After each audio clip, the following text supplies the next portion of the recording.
A Reddit post caught my eye recently, which posed the question, what features would you like to see in Gran Turismo 8? Now don't go throwing Gran Turismo 7 in the bin just yet, as we're potentially years away from even a trailer for Gran Turismo 8, but it's still a fun discussion point, right? So after combing through the comments of this Reddit post, of which there were many, I tallied up all the different requests to give me the top 5 most requested features for Gran Turismo 8. Number 5, we have dirty cars. Now, we already have dirty drivers in the game, but people want dirty cars, and I get it. I love the look of the Le Mans cars and the GT3s after they completed a race, and they got that nice build-up of dirt and grime. They look like they've really been through the ringer. What a way to implement the car wash feature in the game. It's already in the game, waiting to be used. We just need some dirt, other than a slight haze on the paint, which nobody even notices anyway, going at 150 miles an hour. This is the reason mechanics clean the cars before every race, to get the aerodynamic advantage of a clean car. Let's implement that in the game and start using the car wash feature. I get it, dirty cars, number 5. Number 4 is qualifying and grid starts. Now, as I was scouring through the comment section, I noticed a real passion for the single player experience. And I must say, I fall into that category somewhat myself. How many times have you, in the menu book, started from last position in a slightly faster car? P1 is about a half a lap ahead of you, and you've got to worm your way through all the clumsy AI traffic.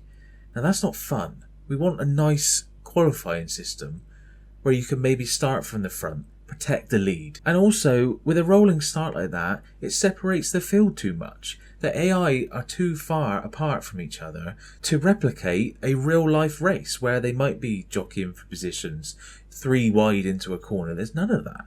If Polyphony Digital can implement a qualifying system and some grid starts, then I think it would be a much closer representation of real life racing for the single player experience. This one's a personal favourite of mine. Number 3, multi-class racing. Now, there may be a slight problem with this one, in that there are already other sim racing titles that do this really well. Assetto Corsa Competizione, Le Mans Ultimate recently released. So Polyphony Digital do have some competition in this department. However, it's not like we don't have multiple classes in the game already. GR3s, GR1s. Why can't we fuse them together and create an online experience of multi-class racing? Call it Race D, for example. I think there's a real market for this, and it's something clearly people want to see. Let's get the cars updated as well. What's going on there?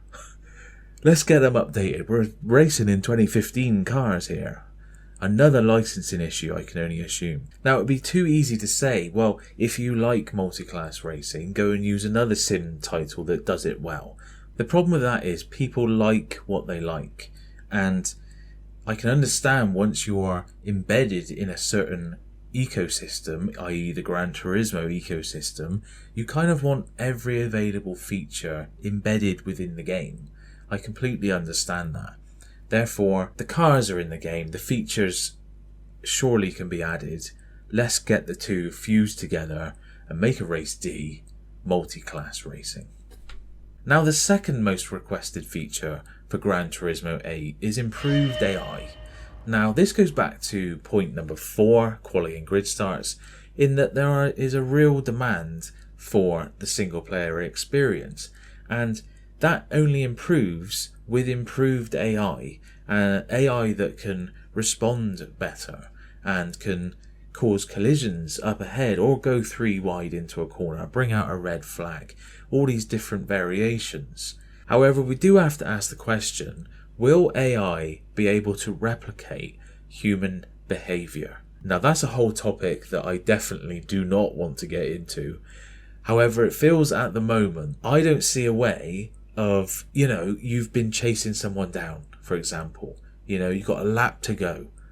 They can sense you breathing down the neck, and the time gap is decreasing and decreasing and decreasing. How can you replicate that in AI? Maybe you can, I don't know. But how far off are we to ask that of AI in Gran Turismo 8 when they're doing stuff like this?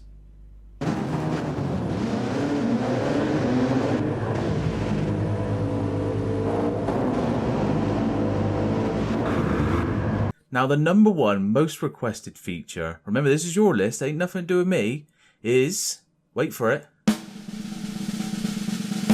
Cosmetic Damage. Now, I was slightly confused by this one because I put up a poll recently on my community page and Cosmetic Damage was the least requested feature. I can only assume the people of Reddit want pure destruction.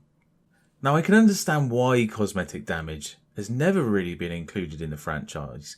It's always been about the beauty of the cars. But I can't ignore that adding an element of cosmetic damage would bring this game closer to a real driving simulator.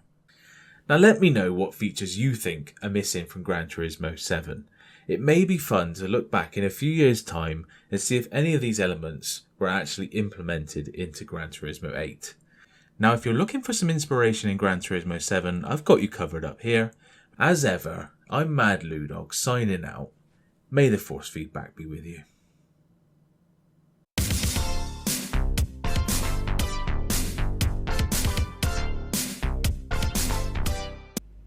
However, we have to stay... However...